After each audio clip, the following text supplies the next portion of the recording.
This is Garrett Fry, the Shipyard Sequence Lead for 3D Digital Map Painting, and we're looking at shot 89, so let's go ahead and play that. So we start out high and then we end low on the shot.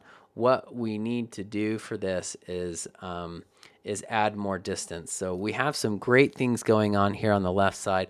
This like really beautiful shipping container and the warm light that's being cast on all of these. So that's stuff that we're going to want to keep, and then we're going to need to extend this out here. So what we're going to need to do is extend the plate right here.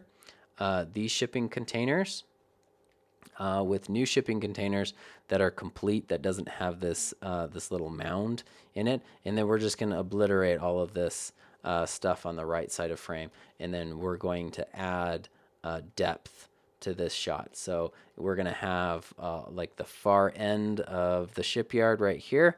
You can even go to some of those plates that have those the little distant shipyard machinery and stuff like that, big cranes and stuff like that, and you take that from one of the plates and stick it back here as a possibility. But you want to have something that will draw people's eye to and lead them down this way, and then have shipping containers up here. You'll want to make sure you're doing it in a way that there's enough distance so that these are not casting shadows on all of these, because these are really quite beautiful.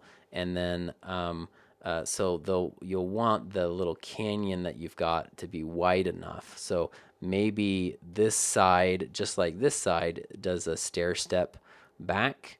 And so that way it has less of a chance. Like you've got stuff there, it's visually interesting, but it's not so high that it's, casting this stuff into shadow, because what's going on there is really great. So we'll want to keep it. So like I said, with a lot of these, you just need to go through several iterations of the layouts and make sure that you have something that looks really nice, and then settle on the best one.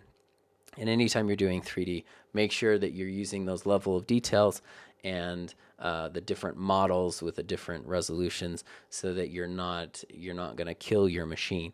You can build these environments in a really smart way by using the level of detail in your models, so that they're getting set back into distance. And the ones that are farthest away are going to have the least amount of detail, because if you did a render of a low res, an LOD C, or level of detail C, and a level of detail A, and you put them in the extreme distance, they're going to look exactly the same. One is just more expensive to render than the other. So be smart about the way that you approach this environment. Before you jump into these shots, it's a good idea to familiarize yourself with the resources you have available to you. Decide if you're going to use an environment TD, a map painting, or a map painting generalist approach. There are 3 sets of shipping container photos and a bunch of images for texturing. Also, make sure you take advantage of the high-resolution shipping container assets with 3 different level of detail models.